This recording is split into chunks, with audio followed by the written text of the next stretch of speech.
भोलेनाथ दोस्तों, आपके अपने चैनल देवलोक स्टोरीज में आप सबका बहुत बहुत स्वागत है। शिव महापुराण के लास्ट पार्ट में आपने रुद्र संहिता के अध्याय में नारद जी का तपस्या करना, काम विजय के गर्व से शिवजी जी, ब्रह्मा जी और विष्णु जी के पास जाकर अपनी तपस्या का प्रभाव बताना और माया निर्मित नगर में शील निधि की कन्या पर मोहित हुए नारद जी को विष्णु जी का वानर का सा मुंह देना, ये प्रसंग सुने। अब आगे के अध्याय में हम आपको आगे की कथा सुनाते हैं। श्री पुराण पुरुषोत्तमाय नमः, श्री गणेशाय नमः। श्री जय शिव महापुराण रुद्र संहिता अध्याय 4। नारद जी का भगवान विष्णु को क्रोध पूर्वक फटकारना और शाप देना, फिर माया के दूर हो जाने पर पश्चाताप पूर्वक भगवान के चरणों में गिरना और शुद्धि का उपाय पूछना तथा भगवान विष्णु का उन्हें समझा बुझाकर शिव का महात्म जानने के लिए ब्रह्मा जी के पास जाने का आदेश और शिव के भजन का उपदेश देना। सूत जी कहते हैं, महर्षियों, माया मोहित नारद मुनि उन दोनों शिवगणों को यथोचित शाप देकर भी भगवान शिव के इच्छावश मोह निद्रा से जाग न सके। वे भगवान विष्णु के किए हुए कपट को याद करके मन में दुस्सह क्रोध लिए विष्णु लोक को गए और समिधा पाकर प्रज्वलित हुए अग्निदेव की भांति क्रोध से जलते हुए बोले। उनका ज्ञान नष्ट हो गया था, इसीलिए वे दुर्वचन पूर्ण व्यंग सुनाने लगे। नारद जी ने कहा, हरे तुम बड़े दुष्ट हो, कपटी हो और समस्त विश्व को मोह में डाले रहते हो। दूसरों का उत्साह या उत्कर्ष तुमसे सहा नहीं जाता। तुम मायावी हो, तुम्हारा अंतकरण मलिन है। पूर्व काल में तुम्ही ने मोहिनी रूप धारण करके कपट किया, असुरों को वारुणी मदिरा पिलाई, उन्हें अमृत नहीं पीने दिया।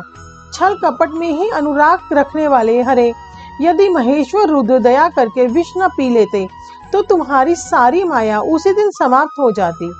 विष्णुदेव, कपटपूर्ण चाल तुम्हें अधिक प्रिय है। तुम्हारा स्वभाव अच्छा नहीं है, तो भी भगवान शंकर ने तुम्हें स्वतंत्र बना दिया है। तुम्हारी इस चाल ढाल को समझकर अब वे भी पश्चाताप करते होंगे।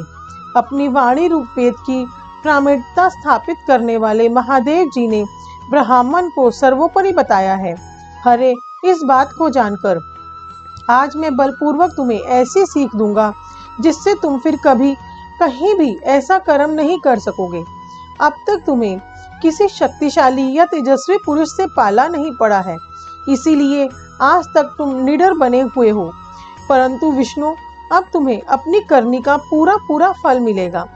भगवान विष्णु से ऐसा कहकर माया मोहित नारद मुनि अपने ब्रह्म तेज का प्रदर्शन करते हुए क्रोध से खिन्न हो उठे और शाप देते हुए बोले, विष्णु, तुमने स्त्री के लिए मुझे व्याकुल किया है। तुम इसी तरह सबको मोह में डालते रहते हो। यह कपटपूर्ण कार्य करते हुए तुमने जिस स्वरूप से मुझे संयुक्त किया था, उसी स्वरूप से तुम मनुष्य हो जाओ और स्त्री के वियोग का दुख भोगो।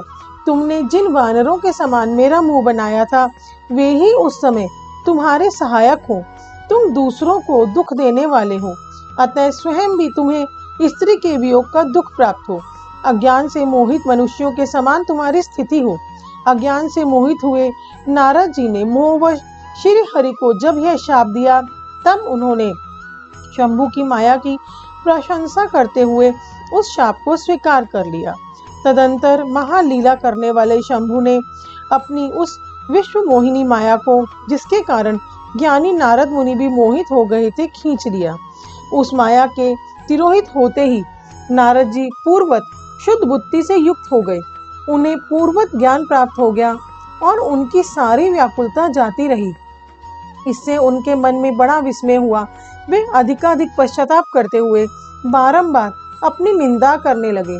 उस समय उन्होंने ज्ञानी को भी मोह में डालने वाली भगवान शंभु की माया की सराहना की। तदंतर यह जानकर कि माया के कारण ही मैं भ्रम में पड़ गया था, यह सब कुछ मेरा माया जनित भ्रम ही था, वैष्णवी शिरोमणि नारद भगवान विष्णु के चरणों में गिर पड़े। भगवान श्री हरि ने उन्हें उठाकर खड़ा कर दिया। उस समय अपनी दुर्बुद्धि नष्ट हो जाने के कारण वे यूं बोले, नाथ, माया से मोहित होने के कारण मेरी बुद्धि बिगड़ गई थी। इसीलिए मैंने आपके प्रति बहुत दुर्वचन कहे हैं, आपको शाप तक दे डाला है। प्रभु, उस शाप को आप मिथ्या कर दीजिए। हाय, मैं बहुत बड़ा पाप किया है, अब मैं निश्चय ही नरक में पड़ूंगा। हरे, मैं आपका दास हूँ, बताइए मैं क्या उपाय, कौन सा प्रायश्चित करूं, जिससे मेरा पाप समूह नष्ट हो जाए और मुझे नरक में भी न गिरना पड़े। ऐसा कहकर शुद्ध बुद्धि वाले मुनि शिरोमणि नारद जी पुनः भक्ति भाव से भगवान विष्णु के चरणों में गिर पड़े। उस समय उन्हें बड़ा पश्चाताप हो रहा था। वह श्री विष्णु ने उन्हें उठाकर मधुर वाणी से कहा। भगवान विष्णु बोले, तात, खेद न करो, तुम मेरे श्रेष्ठ भक्त हो, इसमें संशय नहीं है। मैं तुम्हें एक बात बताता हूँ, सुनो, उससे निश्चय ही तुम्हारा परम हित होगा। तुम्हें नरक में नहीं जाना पड़ेगा, भगवान शिव तुम्हारा कल्याण करेंगे। तुमने मद से मोहित होकर जो भगवान शिव की बात नहीं मानी थी, उसकी अवहेलना कर दी थी, उसी अपराध का भगवान शिव ने तुम्हें ऐसा फल दिया है, क्योंकि वे ही कर्म फल के दाता हैं। तुम अपने मन में यह दृढ़ निश्चय कर लो कि भगवान शिव की इच्छा से ही यह सब कुछ हुआ है। सबके स्वामी परमेश्वर शंकर ही गर्व को दूर करने वाले हैं। वे ही पर ब्रह्मा परमात्मा है, उन्हीं का सच्चिदानंद रूप से बोध होता है। वे निर्गुण और निर्विकार हैं, सत्व, रज और तम इन तीनों गुणों से परे हैं। वे ही अपनी माया को लेकर ब्रह्मा, विष्णु और महेश इन तीन रूपों में प्रकट होते हैं। निर्गुण और सगुण भी वे ही हैं। निर्गुण अवस्था में उन्हीं का नाम शिव है। वे ही परमात्मा, महेश्वर, पर ब्रह्मा, अविनाशी, अनंत और महादेव आदि नामों से कहे जाते हैं। उन्हीं की सेवा से ब्रह्मा जी जगत के सतरष्टा हुए हैं और मैं तीनों लोकों का पालन करता हूँ। वे स्वयं ही रुद्र रूप से सदा सबका संहार करते हैं। वे शिव स्वरूप से सबके साक्षी हैं, माया से भिन्न और निर्गुण हैं। स्वतंत्र होने के कारण वे अपनी इच्छा के अनुसार चलते हैं। उनका विचार, आचार, व्यवहार उत्तम है और वे भक्तों पर दया करने वाले हैं। नारद मुने, मैं तुम्हें एक सुंदर उपाय बताता हूँ, जो सुखद, समस्त पापों का नाशक और सदा भोग एवं मोक्ष देने वाला है। तुम उसे सुनो। अपने सारे संशयों को त्याग कर तुम भगवान शंकर के सुयश का गान करो और सदा अनन्य भाव से शिव के शतनाम स्तोत्र का पाठ करो। मुने, तुम निरंतर उन्हीं की उपासना और उन्हीं का भजन करो। उन्हीं की यश को सुनो और गाओ तथा प्रतिदिन उन्हीं की पूजा अर्चा करते रहो। नारद, जो शरीर, मन और वाणी द्वारा भगवान शंकर की उपासना करता है, उसे पंडित या ज्ञानी जानना चाहिए। वह जीवन मुक्त कहलाता है। शिव इस राम रूपी दानव नल से बड़े बड़े पातकों के असंख्य पर्वत अनायास भस्म हो जाते हैं। यह सत्य है, सत्य है, इसमें संशय नहीं है। जो भगवान शिव के नाम रूपी नौका का आश्रय लेते हैं, वे संसार सागर से पार हो जाते हैं। संसार के मूलभूत उनके सारे पाप निसंदेह नष्ट हो जाते हैं। महामुने, संसार के मूलभूत जो पातक रूपी वृक्ष हैं, उनका शिव नाम रूपी कुठार से निश्चय ही नाश हो जाता है। जो लोग पाप रूपी दावा नल से पीड़ित हैं, उन्हें शिव नाम रूपी अमृत का पान करना चाहिए। पापा दावाग्नि से दुग्ध होने वाले प्राणियों को उसके बिना शांति नहीं मिल सकती। संपूर्ण वेदों का अवलोकन करके पूर्ववर्ती विद्वानों ने यही निश्चय किया है कि भगवान शिव की पूजा ही उत्कृष्ट साधन तथा जन्म मरण रूपी संसार बंधन से नाश का उपाय है। आज से यत्न पूर्वक सावधान रहकर विधि विधान के साथ भक्ति भाव से नित्य निरंतर जगदम्बा पार्वती सहित महेश्वर सदाशिव का भजन करो। नित्य शिव की कथा ही सुनो और कहो तथा अत्यंत यत्न करके बारंबार शिव भक्तों का पूजन किया करो। मुनि श्रेष्ठ, अपने हृदय में भगवान शिव के उज्जवल चरण बिंदों की स्थापना करके पहले शिव के तीर्थों से विचरो। मुने, इस प्रकार परमात्मा शंकर के अनुपम महात्म्य का दर्शन करते हुए अंत में आनंद वन को जाओ। वह स्थान भगवान शिव को बहुत ही प्रिय है। वहाँ भक्ति पूर्वक विश्वनाथ की दर्शन पूजन करो। विशेषता उनकी स्तुति वंदना करके तुम निर्विकल्प हो जाओगे। नारद जी, इसके बाद तुम्हें मेरी आज्ञा से भक्ति पूर्वक अपने मनोरथ की सिद्धि के लिए निश्चय ही ब्रह्मलोक में जाना चाहिए। वहां अपने पिता ब्रह्मा जी की विशेष रूप से स्तुति वंदना करके तुम्हें प्रसन्नता पूर्वक हृदय से बारंबार शिव महिमा के विषय में प्रश्न करना चाहिए। ब्रह्मा जी शिव भक्तों में श्रेष्ठ हैं। वे तुम्हें बड़ी प्रसन्नता के साथ भगवान शंकर का महात्म्य और शतनाम स्तोत्र सुनाएंगे। मुने, आज से तुम शिवाराधन में तत्पर रहने वाले शिव भक्त हो जाओ और विशेष रूप से मोक्ष के भागी बनो। भगवान शिव तुम्हारा कल्याण करेंगे। इस प्रकार प्रसन्नचित हुए भगवान विष्णु नारद मुनि को प्रेम पूर्वक उपदेश देकर श्री शिव का स्मरण, वंदन और स्तवन करके वहां से अंतर्ध्यान हो गए। अध्याय 5। नारद जी का शिव तीर्थों में भ्रमण, शिव गणों को शापोद्वार की बात बताना तथा ब्रह्मलोक में जाकर ब्रह्मा जी से शिव तत्व के विषय में प्रश्न करना। सूची कहते हैं, महर्षियों, भगवान श्री हरि के अंतर्ध्यान हो जाने पर मुनि श्रेष्ठ नारद शिवलिंगों का भक्ति पूर्वक दर्शन करते हुए पृथ्वी पर विचरने लगे। ब्राह्मणों भूमंडल पर घूम फिरकर उन्होंने भोग और मोक्ष देने वाले बहुत से शिवलिंगों का प्रेम पूर्वक दर्शन किया। दिव्यदर्शी नारद जी भूतल के तीर्थों में विचर रहे हैं और इस समय उनका चित्त शुद्ध है, यह जानकर वे दोनों शिवगण उनके पास गए। वे उनके दिए हुए शाप से उद्धार की इच्छा रखकर वहां गए थे। उन्होंने आदर पूर्वक मुनि के दोनों पैर पकड़ लिए और मस्तक झुकाकर भली भांति प्रणाम करके शीघ्र ही इस प्रकार कहा। शिवगण बोले, ब्राह्मण, हम दोनों शिव के गण हैं।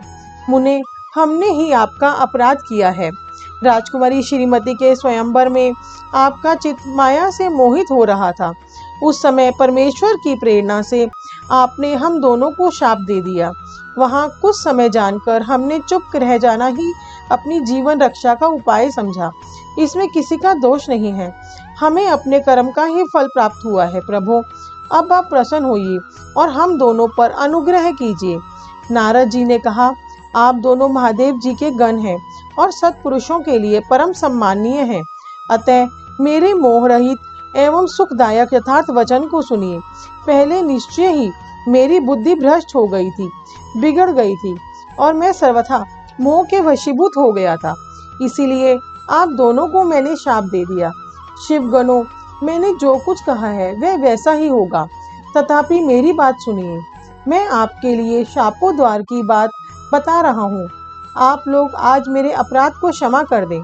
मुनिवर, विश्वा के वीर्य से जन्म ग्रहण करके आप संपूर्ण दिशाओं में प्रसिद्ध राक्षस राज का पद प्राप्त करेंगे और बलवान वैभव से युक्त तथा परम प्रतापी होंगे। समस्त ब्रह्मांड के राजा होकर शिव भक्त एवं जितेंद्रिय होंगे और शिव के ही दूसरे स्वरूप श्री विष्णु के हाथों मृत्यु पाकर फिर अपने पद पर प्रतिष्ठित हो जाएंगे। सूत जी कहते हैं, महर्षियों, महात्मा नारद मुनि की बात सुनकर वे दोनों शिवगण प्रसन्न हो सानंद अपने स्थान को लौट गए। श्री नारद जी भी अत्यंत आनंदित हो अनन्य भाव से भगवान शिव का ध्यान तथा शिव तीर्थों का दर्शन करते हुए बारंबार भूमंडल में विचरने लगे।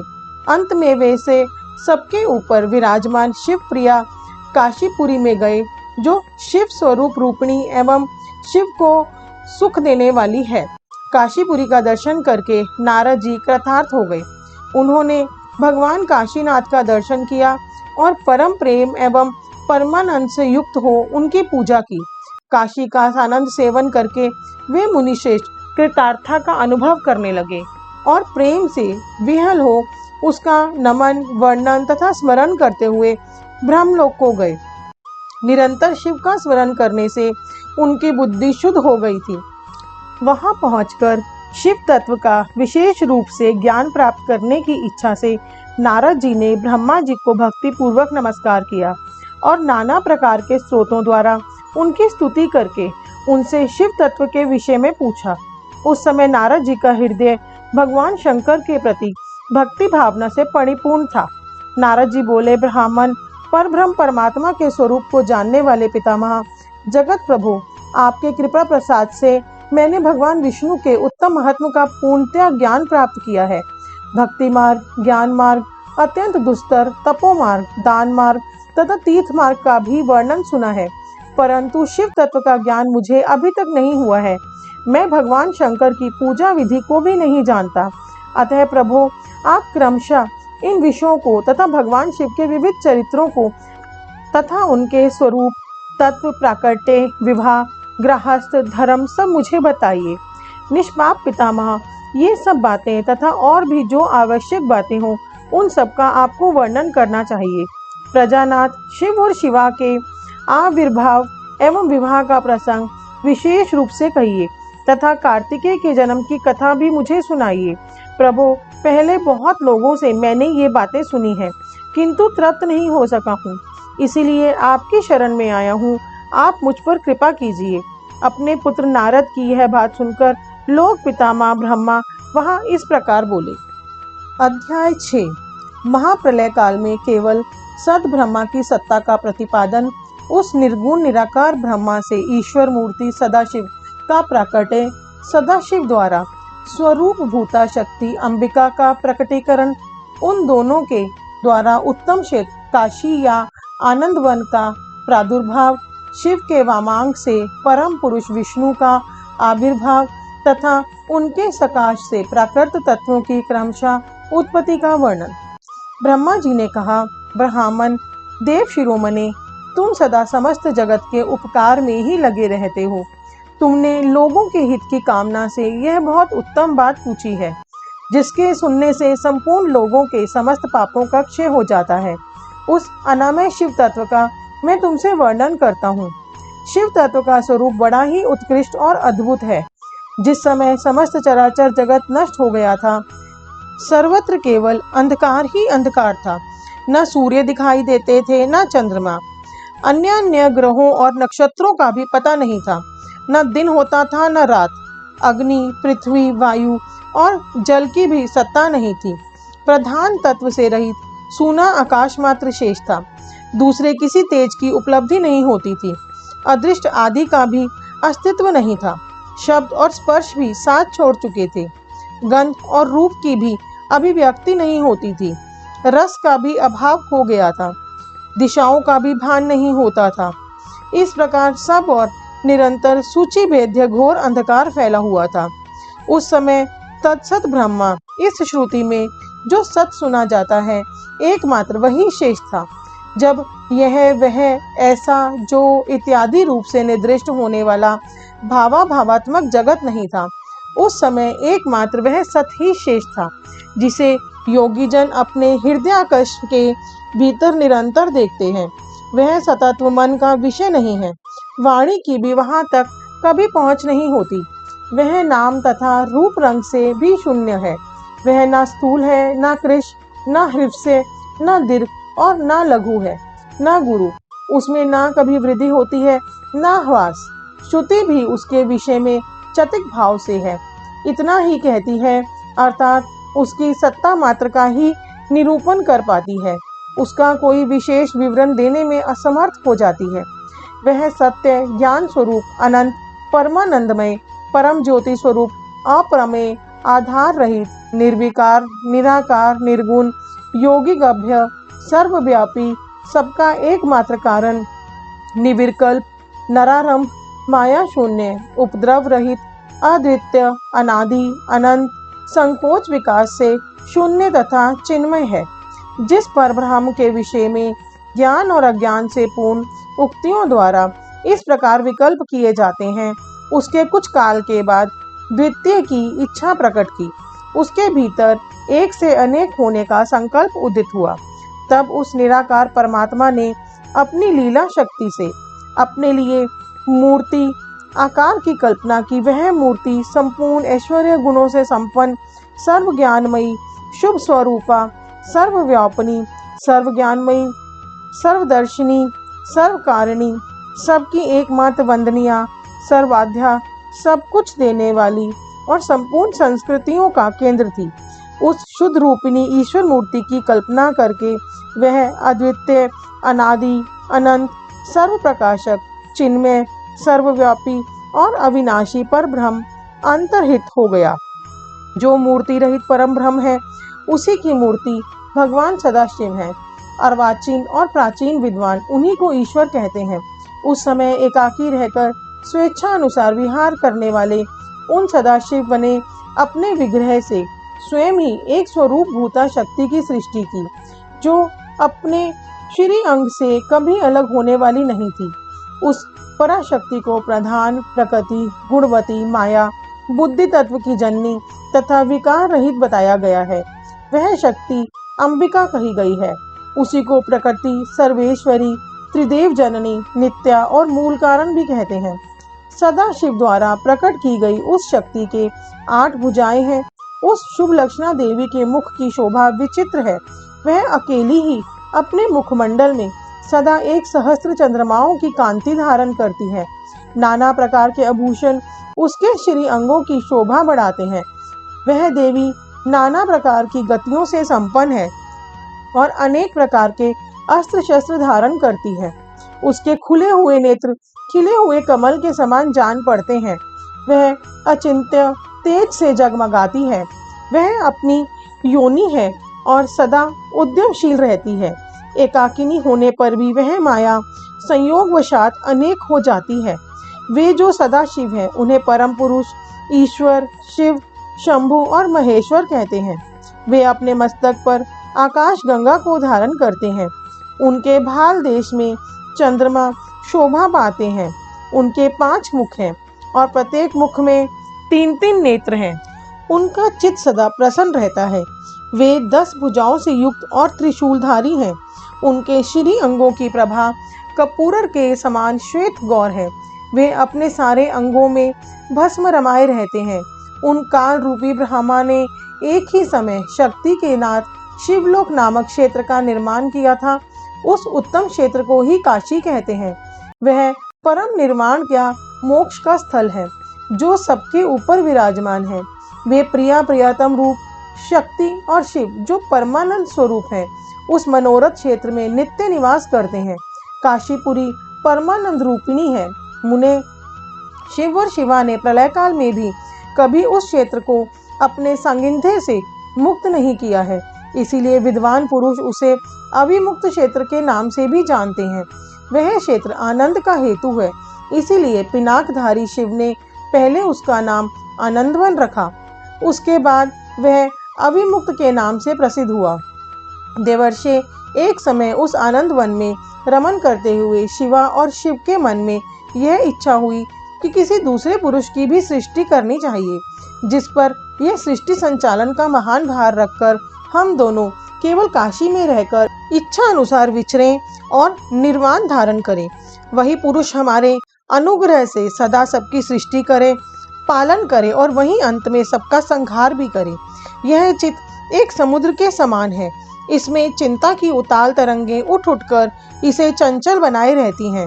इसमें सत्व गुण रूपी रत्न, तमोगुण रूपी ग्रह और रजोगुण रूपी मूंगे भरे हुए हैं। इस विशाल चित्त समुद्र को संकुचित करके हम दोनों उस पुरुष के प्रसाद से आनंद कानन काशी में सुख पूर्वक निवास करें। यह आनंदवन वह स्थान है जहाँ हमारी मनोवृत्ति सब ओर से सिमटकर इसी में लगी हुई है तथा जिसके बाहर का जगत चिंता से आतुर प्रतीत होता है। ऐसे निश्चय करके शक्ति सहित सर्वव्यापी परमेश्वर शिव ने अपने वाम भाग के 10वें अंग पर अमृत मल दिया। फिर तो वहां से एक पुरुष प्रकट हुआ जो तीनों लोकों में सबसे अधिक सुंदर था। वह शांत था, उसमें सत्व गुण की अधिकता थी तथा वह गंभीरता का अथाह सागर था। मुने क्षमा नामक गुण से युक्त उस पुरुष के लिए ढूंढने पर भी कहीं कोई उपमा नहीं मिलती थी। उसकी कांति इंद्रनीलमणि के समान श्याम थी। उसके अंग अंग में दिव्य शोभा छिटक रही थी और नेत्र प्रफुल्ल कमल के समान शोभा पा रहे थे। श्री अंगों पर सुवर्ण की सी कांति वाले 2 सुंदर रेशमी पीतांबर शोभा दे रहे थे। किसी से भी पराजित न होने वाला वह वीर पुरुष अपने प्रचंड भुज दंडों से सुशोभित हो रहा था। तदंतर उस पुरुष ने परमेश्वर शिव को प्रणाम करके कहा, स्वामीन, मेरे नाम निश्चित कीजिए और काम बताइए। उस पुरुष की यह बात सुनकर महेश्वर भगवान हंसते हुए मेघ के समान गंभीर वाणी में उससे बोले, वत्स, व्यापक होने के कारण तुम्हारा विष्णु नाम विख्यात हुआ। इसके सिवा और भी बहुत से नाम होंगे, जो भक्तों को सुख देने वाले होंगे। तुम स्तुतिर उत्तम तप करो, क्योंकि वही समस्त कार्यों का साधन है। ऐसा कहकर भगवान शिव ने श्वास मार्ग से श्री विष्णु को वेदों का ज्ञान प्रदान किया। तदंतर अपनी महिमा से कभी च्युत न होने वाले श्री हरि भगवान शिव को प्रणाम करके बड़ी भारी तपस्या करने लगे और शक्ति सहित परमेश्वर शिव भी पार्षद गणों के साथ वहां से अदृश्य हो गए। भगवान विष्णु ने सुदीर्घ काल तक बड़ी कठोर तपस्या की। तपस्या के परिश्रम से युक्त भगवान विष्णु के अंगों से नाना प्रकार की जल धाराएं निकलने लगी। यह सब भगवान शिव की माया से ही संभव हुआ। महामुने, उस जल से सारा सुना आकाश व्याप्त हो गया। वह ब्रह्म रूप जल अपने स्पर्श मात्र से सब पापों का नाश करने वाला सिद्ध हुआ। उस समय थके हुए परम पुरुष विष्णु ने स्वयं उस जल में शयन किया। वे दीर्घ काल तक बड़ी प्रसन्नता के साथ उसमें रहे। नार अर्थात जल में शयन करने के कारण ही उनका नारायण यह श्रुति सम्मत नाम प्रसिद्ध हुआ। उस समय उन परम पुरुष नारायण के सिवा दूसरी कोई प्राकृत वस्तु नहीं थी। उसके बाद ही उन महात्मा नारायण देव से यथा समय सभी तत्व प्रकट हुए। महामते विद्वन, मैं उन तत्वों की उत्पत्ति का प्रकार बता रहा हूँ। सुनो, प्रकृति से महातत्व प्रकट हुआ और महातत्व से तीनों गुण। इन गुणों के भेद से ही त्रिविध अहंकार की उत्पत्ति हुई। अहंकार से 5 तन्मात्राएं हुई और उन तन्मात्राओं से 5 भूत प्रकट हुए। उसी समय ज्ञानेंद्रियों और कर्मेंद्रियों का भी प्रादुर्भाव हुआ। मुनि श्रेष्ठ, इस प्रकार मैंने तुम्हें तत्वों की संख्या बताई है। इनमें से पुरुष को छोड़कर शेष सारे तत्व प्रकृति से प्रकट हुए हैं, इसीलिए सब के सब जड़ हैं। तत्वों की संख्या 24 है। उस समय एकाकार हुए 24 तत्वों को ग्रहण करके वे परम पुरुष नारायण भगवान शिव की इच्छा से ब्रह्म रूप जल में सो गए। दोस्तों, शिव पुराण पाठ 12 में आपने शिव महापुराण की रुद्र संहिता का अध्याय 4 से 6 सुना है। नेक्स्ट पार्ट में हम आपको आगे के अध्याय सुनाएंगे। पूरी शिव महापुराण सुनने के लिए हमारे चैनल को सब्सक्राइब कीजिए। कमेंट बॉक्स में जय भोलेनाथ लिखना ना भूलें। हमें इतना प्यार और सहयोग देने के लिए आप सबका बहुत बहुत धन्यवाद।